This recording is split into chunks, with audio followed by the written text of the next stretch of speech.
අයිබෝවන් අද අපි මේ වෙලේ ඉන්නේ නුවරඑළිය ප්‍රදේශයේ තියෙන ලස්සන පල්ලියකට. මේක වනගත පාවොළුතුමන්ගේ දේවස්ථානය. වනගත පාවොළුතුමන්ගේ දේවස්ථානය.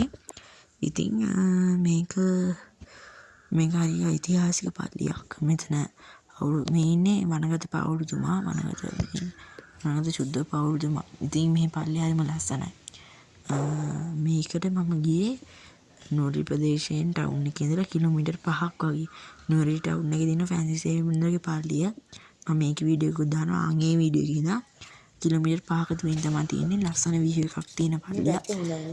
ඇත්තටම හරිම ලස්සන view එකක් තියෙනවා මේ පල්ලිය.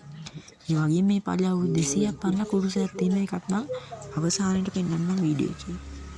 හරි ලස්සන view එකක් තියෙනවා. පේනවා ඇති නුවරඑළිය ප්‍රදේශයේ. නුවරඑළිය ප්‍රදේශයේ ලස්සන view එකක් තියෙන පල්ලියක්.